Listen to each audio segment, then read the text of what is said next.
શ્રી કૃષ્ણ આ સંસારમાંથી વિદાય લીધી, એ પાંડવો સુધી સમાચાર પહોંચ્યા હસ્તિનાપુર પાસે કે ભગવાન હવે રહ્યા નથી. એટલે પાંડવોથી ભગવાનનો વિરહ સહન થતો નથી અને યુધિષ્ઠિર ઇત્યાદિ પાંચેય પાંડવો સાથે દ્રૌપદી રાજગાદી છોડી અને સ્વર્ગારોહણ કરવા માટે નીકળી જાય છે હિમાલય તરફ. પોતાની રાજગાદી પોતાના ઉત્તરાધિકારીને સોંપીને જાય છે. ઉત્તરાધિકારી કોણ એની કથા આવશે આવતીકાલની કથામાં.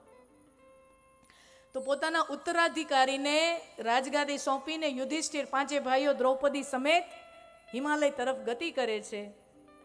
અને આપણે જાણીએ છીએ એક પછી એક દ્રૌપદી પછી પાંચે ભાઈઓ રસ્તામાં જ શરીર એમનું ગળતું જાય છે.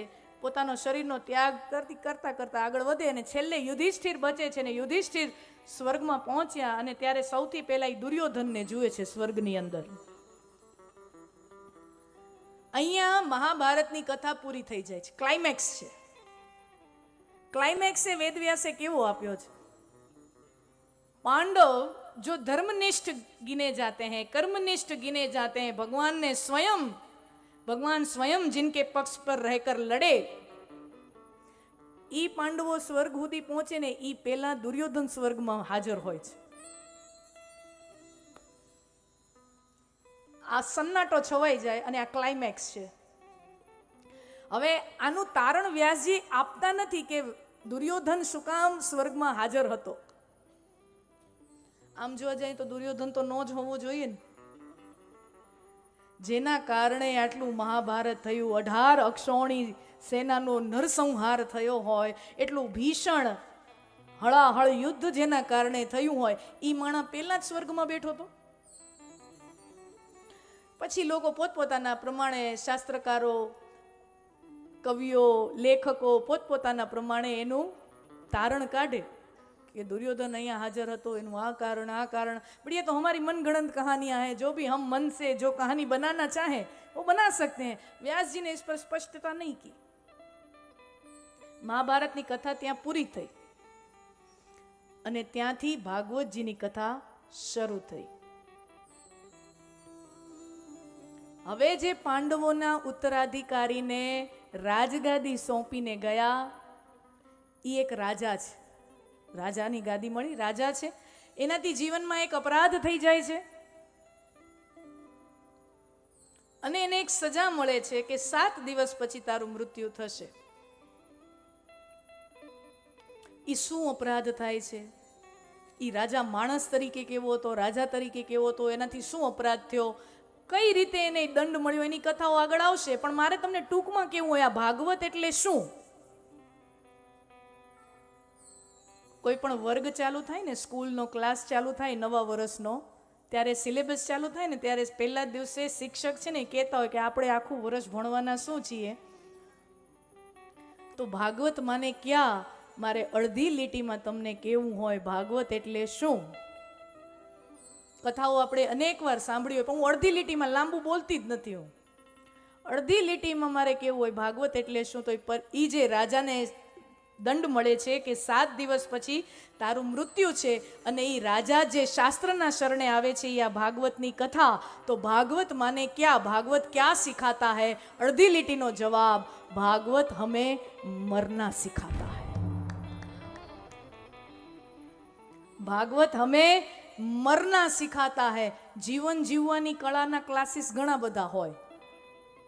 ભાગવત છે ને ઈ મરવાની કળા શીખવાડે કે માણસ મરે તો કેવી રીતે મરે. એટલે તમે બધા ઊભા ન થઈ જતા કે આમાં તો બધી મરવાની વાતો છે. તમારું પાછું સમસાને હાઈ ક્લાસ છે.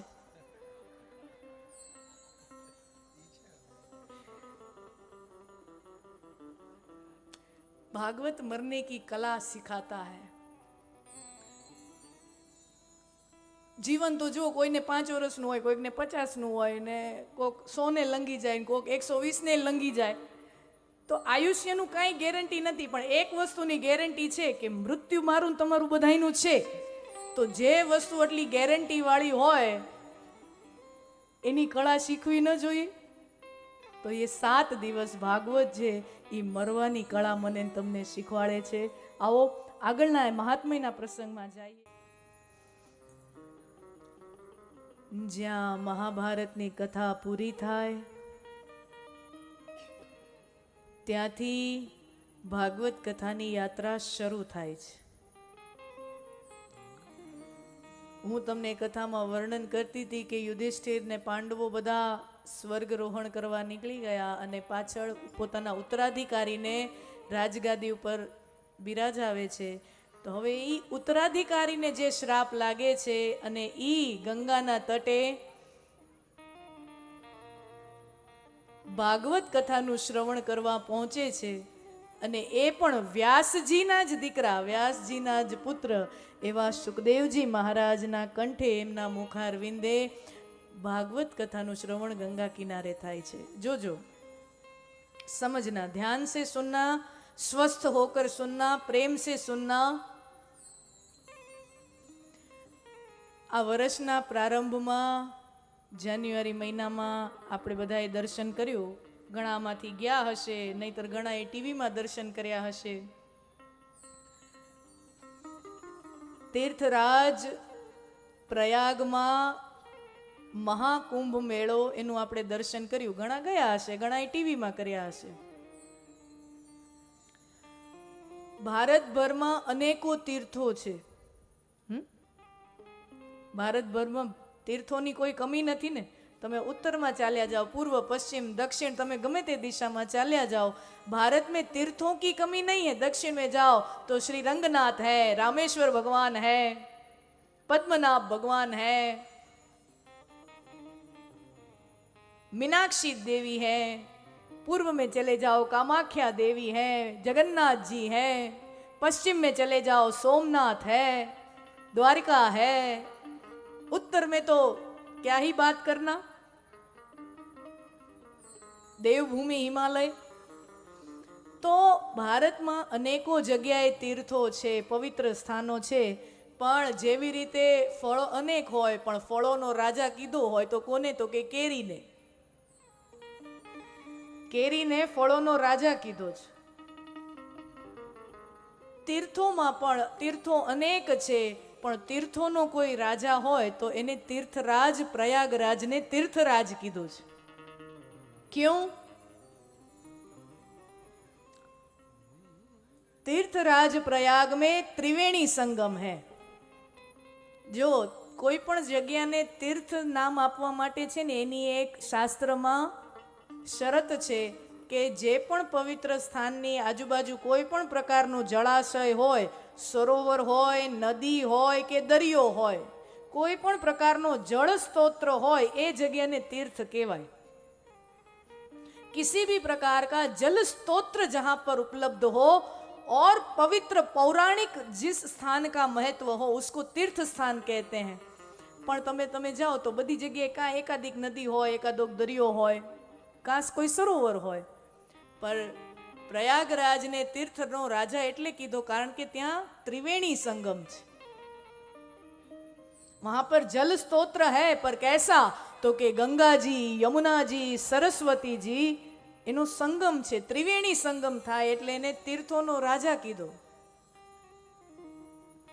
ભાગવતના મહાત્મયની અંદર પ્રવેશ કરું એ પૂર્વ મારે આપ સૌ સ્વજનોને એટલું જ કહેવું છે કે તમે તીर्थराज પ્રયાગમાં સ્નાન કરો કે તમે ભાગવત કથાનું શ્રવણ કરો, આ બંનેનું ફળ સમાન છે.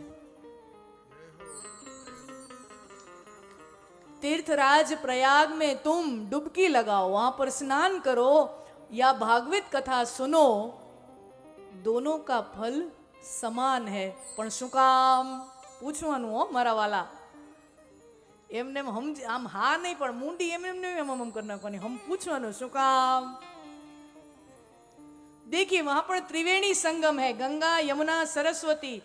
તો આમ દેખાતી રીતે તમે જોશો ને તો તમે ત્યાં જાઓ તો તમને દેખાતી રીતે ખબર પડે. જ્યાં સંગમ છે ને ત્યાં ગંગાજી અને યમુનાજીનો જળ પ્રવાહ એકબીજામાં ભળે ને તમને ખબર પડે ગંગાજીનો જળ પ્રવાહ છે એ થોડો ઉજ્જવલ છે, થોડો શ્વેત છે, ધવલ છે, અને જે યમુનાજીનો જળ પ્રવાહ છે થોડાક શ્યામ હૈ, યમુનાજી આમ પણ શ્યામ છે ને, તો તમને રીતસરનું દેખાય કે એક ઉજ્જવળ જળધારા અને એક શ્યામ જળધારા એકબીજામાં ભળે છે. સરસ્વતીજી દેખાતા નથી. તમે જોશો ને તો સંગમમાં તમને બે જળધારાઓ ભેગી થતી દેખાય, પણ સરસ્વતીજી ત્યાં જળધારા રૂપે નથી. સરસ્વતીજી ત્યાં ઉપસ્થિત છે, પણ ગુપ્ત રીતે ઉપસ્થિત છે.